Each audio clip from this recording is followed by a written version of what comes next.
Hello student, इस बार जो फरवरी के अंदर जेईई का पेपर हुआ था उसमें ऑर्गेनिक का पोर्शन ज़्यादा था। ठीक है, तो हम लोग ऑर्गेनिक से रिलेटेड जो टॉपिक्स हैं उनके बारे में डिस्कस करेंगे। ठीक है, जिनमें प्रीवियस ईयर से क्वेश्चन पूछे गए। तो बेसिक स्ट्रेंथ से जो प्रीवियस ईयर के पेपर्स हैं उनमें बहुत सारे क्वेश्चन पूछे गए हैं। ठीक, तो बेसिक स्ट्रेंथ में हम लोग सबसे पहले देखेंगे कि बेस कितने टाइप्स के होते हैं। ठीक है, तो बेस 3 टाइप के होते हैं। अरेनियस बेस, ठीक है, ऐसे जो एक्वस मीडियम में OH माइनस देते हैं। सेकंड ब्रोंस्टेड बेस वो बेस होते हैं जो प्रोटॉन एक्सेप्टर, ठीक है, जो प्रोटॉन को एक्सेप्ट कर ले। और थर्ड, और जो हमारे लिए ऑर्गेनिक के पॉइंट ऑफ व्यू से इंपॉर्टेंट, लुईस बेस, जो लोन पेयर डोनर जो होते हैं, लोन पेयर को डोनर होते हैं वही लुईस बेस होते हैं। ठीक है, तो जिनकी लोन पेयर या नेगेटिव चार्ज डोनेट करने की टेंडेंसी जितनी ज्यादा होगी वही अच्छा बेस कंसीडर किया जाएगा। बेसिक स्ट्रेंथ को हम लोग केबी से रिप्रेजेंट करते हैं, और ये हम लोगों ने 11th क्लास में आयनिक इक्विलिब्रियम टॉपिक में पढ़ा था। ठीक है, जो बेस डिसोसिएशन कांस्टेंट होता है, केबी की वैल्यू जितनी ज्यादा होगी बेसिक स्ट्रेंथ उतनी ज्यादा होगी। और एग्जाम में कभी क्वेश्चन पीकेबी के फॉर्म में भी पूछे जा सकते हैं। पीकेबी होती है minus log of KB.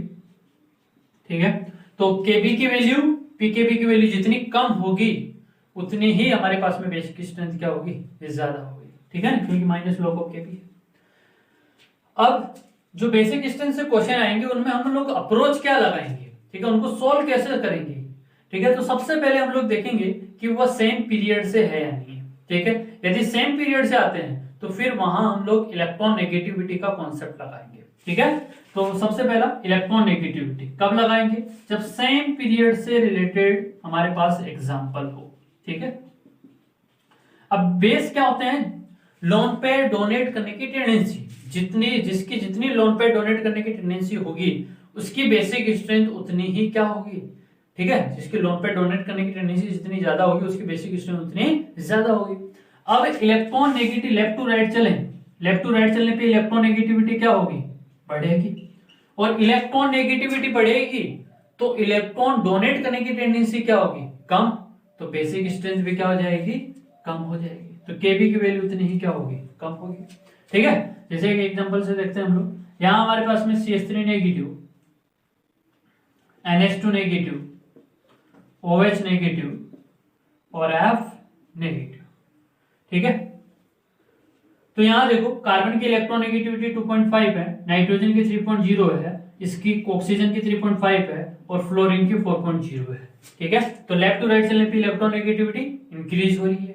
Electron negativity increase होगी तो बेसिक स्ट्रेंथ क्या हो जाएगी, डिक्रीज हो जाएगी, क्योंकि इलेक्ट्रॉन नेगेटिविटी बढ़ने पे इलेक्ट्रॉन डोनेट करने की टेंडेंसी क्या हो जाती है, कम हो जाती है, तो बेसिक स्ट्रेंथ भी क्या हो जाएगी, कम हो जाएगी। अब मान लो जो एग्जाम में क्वेश्चन आया है वो सेम पीरियड से नहीं है, तो फिर हम लोग क्या करेंगे, सेम देखेंगे, ग्रुप से तो नहीं है, और जब सेम ग्रुप से आएगा तो वहां पे साइज का फैक्टर लगेगा। ठीक है, किसका फैक्टर लगेगा, साइज का फैक्टर लगेगा। ठीक है, पर टॉप टू बॉटम चलने पे साइज क्या होगी, बढ़ेगी। टॉप टू बॉटम चलने पे साइज बढ़ेगी, इंक्रीज होगी।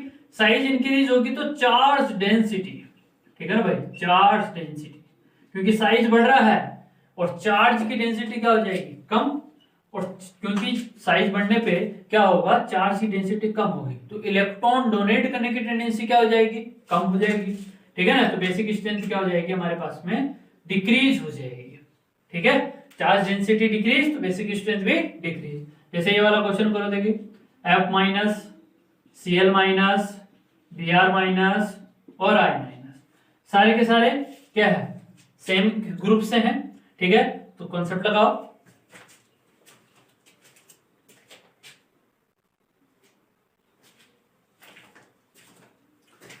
तो यहां पे क्या होगा, fluorine, chlorine, bromine, iodine top to bottom चल रहे हैं, साइज बढ़ रहा है, charge density decrease, basic strength भी क्या हो जाएगी, डिक्रीज हो जाएगी। अब मान लो जो क्वेश्चन आया न सेम पीरियड से है न सेम ग्रुप से है, लेकिन सेम बेसिक एटम है। बेसिक एटम कैसा है, सेम है। ठीक है, अब तक बेसिक एटम क्या आ रहे थे, डिफरेंट डिफरेंट आ रहे थे, कभी कार्बन, कभी नाइट्रोजन, कभी ऑक्सीजन, कभी फ्लोरीन। ठीक है, तो बेसिक एटम डिफरेंट आ रहे थे। ठीक है, अब यदि बेसिक एटम सेम आए लेकिन हाइब्रिडेशन डिफरेंट हो तो फिर वहां पे हाइब्रिडेशन वाला कॉन्सेप्ट लगा देंगे।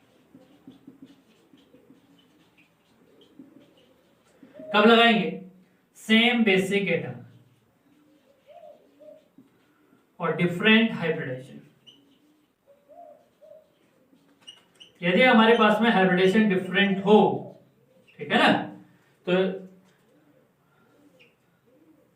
अब हाइब्रिडेशन में हम लोग इलेक्ट्रॉन नेगेटिविटी देखते हैं, sp3 sp2 और sp, ठीक है।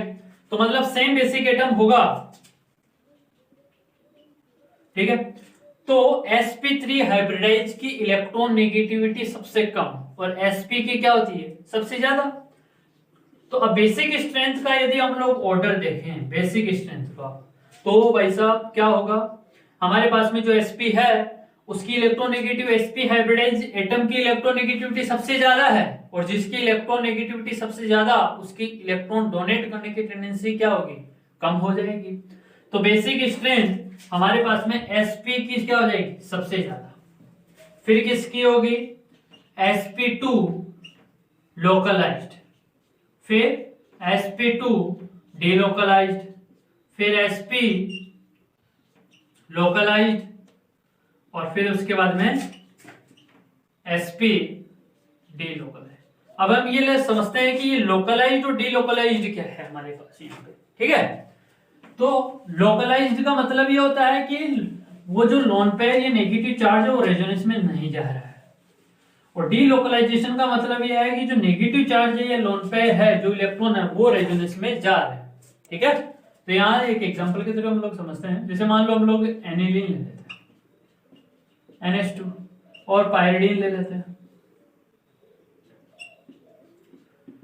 यहां देखो ये जो double single lone pair resonance में जा रहा है, रेजोनेंस में जाएगा तो हाइब्रिडेशन में कंसीडर नहीं करेंगे। तो कितने हैं, एक या कार्बन नाइट्रोजन के बीच में, दो हाइड्रोजन के बीच में, तो sp2 कैसा हो गया, डीलोकलाइज्ड, रेजोनेंस में जाएगा तो डीलोकलाइजेशन। और डबल बॉन्ड के ऊपर लोन पेयर हो तो उसको, डबल बॉन्ड के ऊपर लोन पेयर हो या नेगेटिव चार्ज हो तो हम लोग वो क्या, उसको रेजोनेंस में नहीं जाएगा, तो उसको हम लोग हाइब्रिडेशन में कंसीडर करेंगे, ठीक है। तो ये हमारे पास में क्या हो जाएगा, sp2 लोकलाइज्ड, ठीक है ना भाई। अब ऐसे देखो ये रेजोनेंस में जा रहा है तो इसकी डोनेट करने की टेंडेंसी क्या हो रही है, कम, क्योंकि ये रेजोनेंस में जा रहा है तो किसी H प्लस को डोनेट करने की टेंडेंसी क्या हो जा रही है, इसकी कम हो जा रही है, और ये हमेशा यही अवेलेबल रहेगा, तो इसकी लोन पे, इसको डोनेट, इस लोन पे की डोनेट करने की टेंडेंसी क्या होगी, ज्यादा, ठीक है ना। तो इस वजह से हमने ये कंसेप्ट बना लिया कि यार sp2 लोकलाइज्ड और sp2 डीलोकलाइज्ड हो, sp2 लोकलाइज्ड sp2 डीलोकलाइज्ड हो तो sp2 लोकलाइज्ड की बेसिक स्ट्रेंथ ज्यादा होगी, तो इसकी बेसिक स्ट्रेंथ क्या हो जाएगी, ज्यादा हो जाएगी। अब मान लो ऐसा क्वेश्चन है कि जिसके अंदर हमारे पास में सेम बेसिक एटम, ठीक है, यहाँ हाइब्रिडेशन क्या आ रहा था, डिफरेंट आ रहा था। अब मान लो सेम बेसिक एटम हो, सेम हाइब्रिडेशन हो,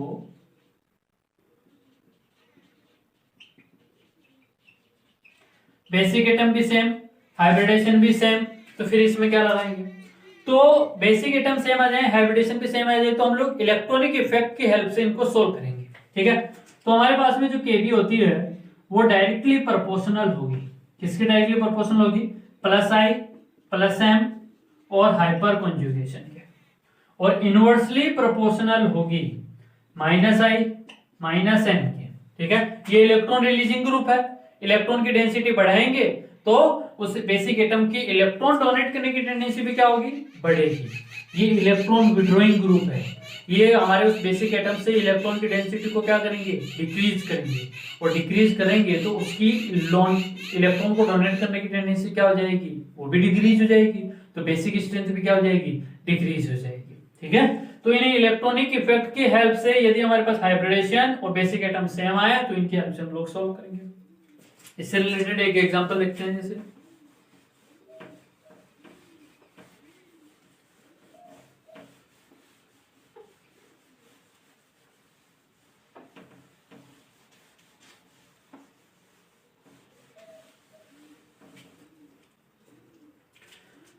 जैसे हमारे पास में एनिलीन है, फिर मैं इसके बेटा पोजीशन के ऊपर क्लोरीन लगा देता हूं, फिर मैं NO2 ग्रुप लगा देता हूं, तो यहां देखो बेसिक एटम और हाइब्रिडेशन सबका सेम है, sp2 डीलोकलाइज्ड, ठीक है ना। तो हाइब्रिडेशन के कंसेप्ट से तो सोल्व हो नहीं सकता ये। तो फिर हम लोगों को किसकी हेल्प लेनी पड़ेगी? इलेक्ट्रॉनिक इफेक्ट की। ये जो क्लोरीन है, ये क्लोरीन का -I डोमिनेट करता है +M के ऊपर, ठीक है। और ये तो -M लगाता है, ये -I भी लगाता है। तो -I -M बेसिक स्ट्रेंथ को क्या करते हैं? डिक्रीज करते हैं। और इस पे कुछ लगा नहीं है तो इसकी बेसिक स्ट्रेंथ सबसे ज्यादा होगी। और यहाँ पे इंडक्टिव और यहाँ मेसोमेरिक है, तो इस वजह से जो ऑर्डर होगा वो डिक्रीजिंग ऑर्डर में आएगा। तो ये तो हो गया जब हाइब्रिडेशन सेम हो, बेसिक एटम सेम हो, तो इलेक्ट्रॉनिक इफेक्ट की हेल्प से। अब यहाँ पे एनिलीन के अंदर एक ऑर्थो इफेक्ट होता है।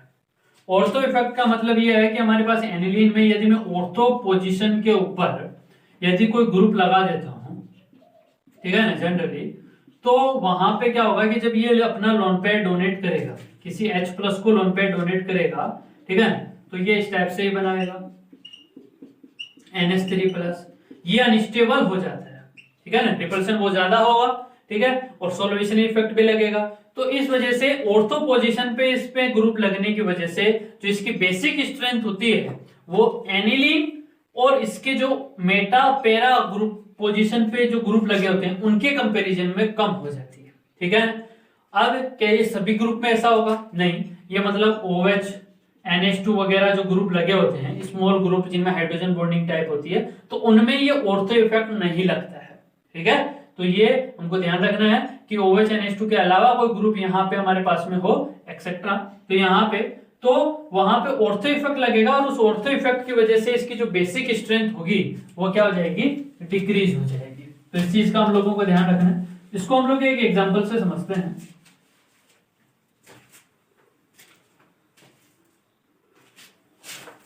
देखो, मान लो हमारे पास में यहाँ एनिलीन है, इसमें मैं मिथाइल ग्रुप लगा देता हूं,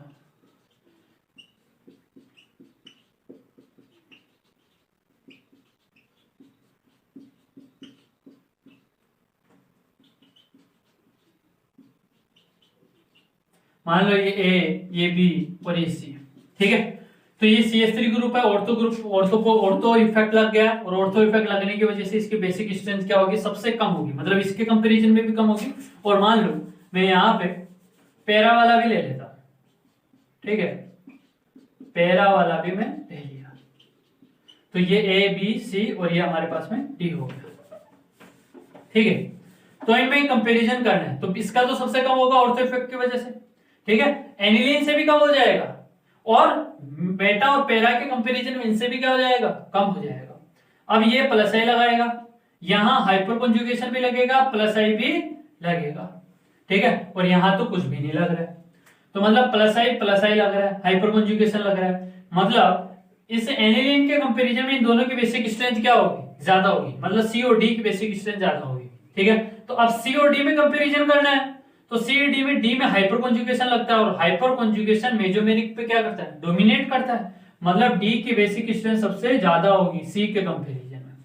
A B में पहले डिसाइड हो चुका था कि A की बेसिक स्ट्रेंथ ज्यादा होगी और सबसे कम किसकी होगी? B की। मतलब बेसिक ऑर्थो इफेक्ट की वजह से ऑर्थो पोजीशन पे जो ग्रुप लगा होता है उसकी बेसिक स्ट्रेंथ क्या हो जाती है? सबसे कम हो जाती है, मतलब एनिलीन से और मेटा और पैरा ग्रुप जो होते हैं उनसे भी सब्स्टिट्यूएंट ग्रुप्स होते हैं उनके कंपैरिजन में।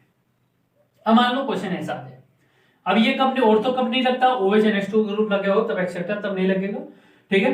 अब मान लो ऐसा क्वेश्चन आए जिसमें सारे के सारे, जैसे अभी मेटा ऐसा लगा है, मान लो ऐसा क्वेश्चन आ जाए जिसमें सारे ग्रुप एनिलीन के ऑर्थो पोजीशन पे ही हो, ठीक है, मतलब यहां पे मान लो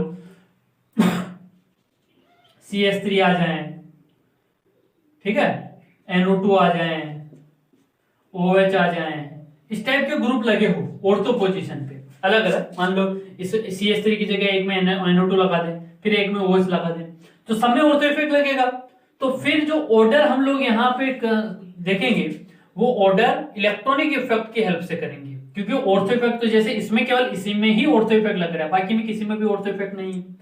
अब मान लो सारे के सारे जो एग्जांपल है सब में ऑर्थो इफेक्ट लग रहा है, तो फिर हम लोग इलेक्ट्रॉनिक इफेक्ट की हेल्प से उनको सोल्व करेंगे, ठीक है ना। जैसे वो ये +M लगाएगा, ये -M लगाएगा, ये हाइपर कंजुगेशन लगाएगा, तो ऐसे हम लोग उनको इलेक्ट्रॉनिक इफेक्ट की हेल्प से सोल्व करेंगे। ये तो हो गया हमारे पास में same hybridisation same basic atom. अब यदि साइक्लिक और एसाइक्लिक आए तब हम लोगों को क्या करना है, ठीक है। तो क्या होगा कि जो साइक्लिक होगा उसकी जो बेसिक स्ट्रेंथ होती है वो एसाइक्लिक के कंपैरिजन में ज्यादा होगी, क्योंकि साइक्लिक के अंदर क्या होता है कि जो स्टीयरिंग क्राउडिंग होती है वो कम होती है। मान लो ऐसा मैं एक एग्जांपल ले लेता हूं, ये 3 डिग्री एमाइन ले लिया, ठीक है, और एक मैंने ये ले लिया, ठीक है। तो ये साइक्लिक है, ये भी ये साइक्लिक है, ये भी 3 डिग्री, ये भी 3 डिग्री है। तो इसकी बेसिक स्ट्रेंथ ज्यादा होगी क्योंकि यहाँ ये क्राउडिंग करेंगे और यहाँ पे सारे के सारे एक जगह यहाँ पे बॉन्ड बनाए हुए हैं, ठीक है। तो साइक्लिक की बेसिक स्ट्रेंथ ज्यादा हो जाती है किसके कंपैरिजन में, एसाइक्लिक के कंपैरिजन में। अब सबसे इंपॉर्टेंट चीज आ रही है वो है ग्वानिडीन और एमाइडीन। ये ग्वानिडीन होता है वो स्ट्रॉन्गेस्ट ऑर्गेनिक बेस होता है, ठीक है। क्यों होता है भाई, उसके बारे में देखते हैं। क्योंकि उसमें क्या होता है, दो प्लस एम ग्रुप लगे होते हैं, ठीक है। और तुमको पता है कि प्लस एम क्या करते हैं, बेसिक स्ट्रेंथ को इंक्रीज करते हैं, ठीक है। तो उसमें तो दो बेसिक ग्रुप लगे हुए हैं, कॉन्जुगेशन हो जाएगा उसके अंदर। तो इस वजह से जो ग्वानिडीन होता है वो स्ट्रॉन्गेस्ट, मतलब 3 degree amines sp3 hybridise 3 degree के कंपैरिजन में भी क्या होगा, स्ट्रॉन्ग होगा, ठीक है। कौन, ग्वानिडीन। तो और एग्जाम के अंदर ग्वानिडीन से और एमाइडीन से रिलेटेड क्वेश्चन पूछे जाते हैं, तो उसका स्पेशली हम लोगों को ध्यान रखना है।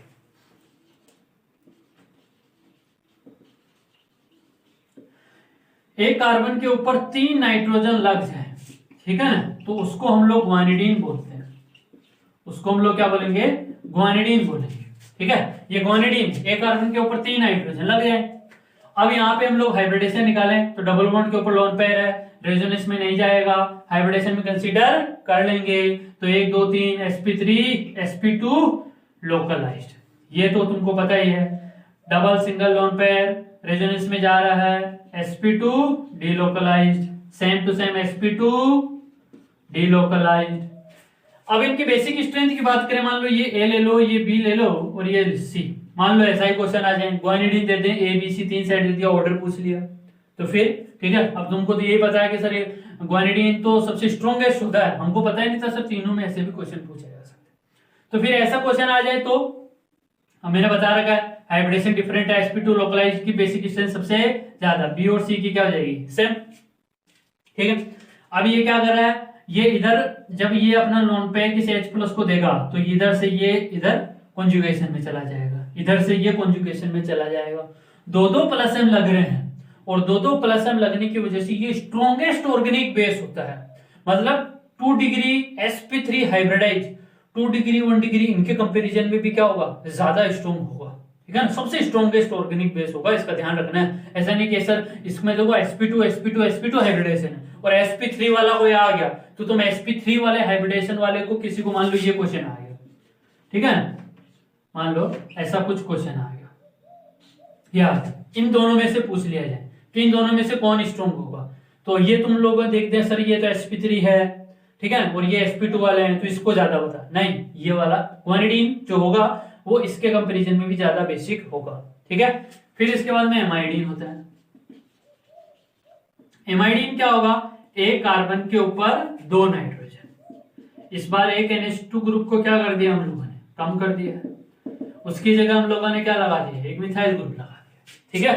तो एमाइडीन हो गया। अब यहाँ पे मान लो ये ए है ये बी है, तो सेम ए की बेसिक स्ट्रेंथ क्या होगी, बी के कंपैरिजन में ज्यादा हो जाएगी, और इसके कंपैरिजन में ये भी क्या होगा, ज्यादा बेसिक होगा, ठीक है। सबसे ज्यादा बेसिक ये, फिर ये और फिर ये हो जाएगा, ठीक है। तो ये तो हो गया हमारे पास में। तो एग्जाम में जब भी क्वेश्चन आए तो बेसिक स्ट्रेंथ से तो एमाइडीन ग्वानिडीन चमकना चाहिए सबसे पहले, ठीक है ना, कि कहीं हमारे जो एग्जांपल दे रखे हैं उनमें ग्वानिडीन एमाइडीन तो नहीं है। ये साइक्लिक फॉर्म में भी पूछे जा सकते हैं, जैसे अभी ये साइक्लिक फॉर्म है, एक रिंग में भी ये फॉर्म में आ सकते हैं, तो इनका स्पेशली ध्यान रखना है, ठीक है। Period, same basic atom, same hybridisation, different hybridisation, ठीक है, उनसे भी ज्यादा इंपॉर्टेंट ग्वानिडीन और एमाइडीन है। तो जब भी बेसिक स्ट्रेंथ का क्वेश्चन आए तो सबसे पहले माइंड में सबसे पहले स्ट्राइक करना चाहिए ग्वानिडीन एमाइडीन तो नहीं है, ये नहीं है तो फिर तुम बाकी के जो कॉन्सेप्ट है वो अप्लाई करना, लेकिन ये प्रेजेंट है तो बिना सोचे ज्यादा दिमाग नहीं लगाने का, ग्वानिडीन सबसे स्ट्रॉन्गेस्ट ऑर्गेनिक बेस, फिर एमाइडीन और फिर तुम्हारे बाकी के जो period, size, same basic atom वगैरह वो कॉन्सेप्ट लगाने का, समझ गए। अब इसके बाद में आता है सॉल्वेंट इफेक्ट। ठीक है, सॉल्वेंट इफेक्ट। सॉल्वेंट इफेक्ट में हम लोग को सबसे पहले गैसियस फेज में देखेंगे। गैसियस फेज, तो गैसियस फेज में इलेक्ट्रॉनिक इफेक्ट लगेगा। ठीक है ना, कौन सा इफेक्ट लगेगा? इलेक्ट्रॉनिक इफेक्ट लगेगा। ठीक है, तो मान लो हमारे पास में 3 डिग्री, फिर 2 डिग्री वाला, और फिर NH2। तो यहां पे इलेक्ट्रॉनिक इफेक्ट लगेगा। ठीक है, अब यहां इथाइल होगा तो भी ऑर्डर यही होगा, 3 डिग्री, 2 डिग्री, 1 डिग्री। लेकिन यदि मैं इसको एक्वस मीडियम में ले लेता हूं, तो एक्वस मीडियम के अंदर क्या होगा कि वहां पे सोल्वेशन भी इफेक्ट लगेगा, इलेक्ट्रॉनिक इफेक्ट भी लगेंगे, और फिर सोल्वेशन और इलेक्ट्रॉनिक इफेक्ट इन दोनों का जो रिजल्टेंट आता है उसी से हम लोग आंसर लेंगे। ठीक है, तो हम एक्वस मीडियम, यदि हम लोग एक्वस मीडियम की बात करें तो वहां पे जो ऑर्डर होगा वो सोल्वेशन और इलेक्ट्रॉनिक इफेक्ट के बेसिस पे हम लोग आंसर करते हैं। तो यहां पे मिथाइल ग्रुप हो तो जो ऑर्डर आता है वो हमारे पास में क्या आएगा? 2 डिग्री, 1 डिग्री और 3 डिग्री। यदि मैं इथाइल लेता हूं, ठीक है, इथाइल लूंगा तो जो ऑर्डर आएगा मेरे पास वो 2 डिग्री, 3 डिग्री और 1 डिग्री। ये ऑर्डर। अब कैसे एग्जाम में लर्न करोगे, याद कैसे रहेगा? सर ये 2 degree, 1 degree, 3 degree, 2 degree, 3 degree, 1 degree बोल सकते हो। ठीक है, तो देखो साइज के बेसिस पे देखें तो इथाइल और मिथाइल में कौन सा ग्रुप बड़ा है? इथाइल ग्रुप बड़ा है। ठीक है, तो साइज में ये बड़ा है, तो मैथमेटिक्स में नंबर देखा जाए तो 231, 2 डिग्री, 3 डिग्री, 1 डिग्री, 231 है, और यहां पे 213। तो मैथमेटिक्स के पॉइंट ऑफ व्यू से देखा जाए तो ये बड़ा नंबर है, तो इसका साइज भी बड़ा है। तो इथाइल साइज बड़ा तो नंबर मैथमेटिक्स वाला बड़ा। ठीक है, और ये छोटा तो ये नंबर भी छोटा। ठीक है, तो मिथाइल है 213, इथाइल है 231। इस तरीके से याद रख सकते हो, कोई कंफ्यूजन नहीं होगा। ठीक है, अब एक एरोमेटिक वाला क्वेश्चन भी एग्जाम में आ सकते हैं। ठीक है, मान लो किसी नेगेटिव चार्ज या लोन पेयर की वजह से किसी साइक्लिक एटम में क्या आ रहा है? एरोमेटिसिटी आ रही है, तो फिर उस लोन पेयर की डोनेट करने की टेंडेंसी क्या हो जाएगी? कम हो जाएगी। ठीक है, जैसे मान लो ये एग्जांपल लेते हैं हम लोग। ठीक है, इसके अंदर यहां पे हमारे पास में ये भी sp2 डीलोकलाइज्ड है, ये भी sp2 डीलोकलाइज्ड है। ठीक है, क्योंकि ये रेजोनेंस में जा रहा है। ठीक है, तो 1 2 3 sp2 डीलोकलाइज्ड, sp2 डीलोकलाइज्ड। तो फिर हम लोग इनको कैसे कंपैरिजन करेंगे? ठीक है, तो देखो इस लोन पेयर की वजह से इसके एरोमेटिसिटी है, लेकिन ये यदि चला जाए तो इसकी एरोमेटिसिटी पे कोई फर्क नहीं पड़ेगा। ये डोनेट कर दें तो भी एरोमेटिसिटी मेंटेन रहेगी, लेकिन ये डोनेट कर दें, मान लो इसने डोनेट कर दिया तो इस टाइप का कंपाउंड बन जाएगा, ऐसा बन जाएगा। फिर तो अब ये एरोमेटिसिटी इसकी लूज हो चुकी है। देखो 4 ही इलेक्ट्रॉन है, कॉन्जुगेशन भी नहीं है। ठीक है, तो फिर इस वजह से इसकी एरोमेटिसिटी लूज हो जाती है, तो इस वजह से इसकी इलेक्ट्रॉन डोनेट करने की टेंडेंसी क्या हो जाएगी? कम हो जाएगी। ठीक है, तो इसकी बेसिक स्ट्रेंथ ज्यादा होगी। तो मैंने बेसिक स्ट्रेंथ से रिलेटेड सारे जो कॉन्सेप्ट होते हैं वो सारे रिवाइज करा दिए। तो बेसिक स्ट्रेंथ के जब भी एग्जाम में क्वेश्चन है तो सबसे पहले माइंड में जो स्ट्राइक करना चाहिए वो ग्वानिडीन और एमाइडीन, उससे निपट लो। मान लो वो नहीं आए तो फिर तुमको बाकी के जो कॉन्सेप्ट है, जो period, size, same basic atom, different hybridisation, same basic atom, same hybridisation, ortho effect, ठीक है, सॉल्वेंट इफेक्ट, ये तुमको अप्लाई करना है। लेकिन ये ध्यान रखना है कि एमाइडीन, ग्वानिडीन साइक्लिक फॉर्म में भी आ सकते हैं, एसाइक्लिक फॉर्म में भी आ सकते हैं, और एग्जाम में बहुत बार एमाइडीन, ग्वानिडीन का यूज किया गया है। ठीक है, तो मैंने सारे के सारे कॉन्सेप्ट तुमको रिवाइज करा दिए। ठीक है, थैंक यू।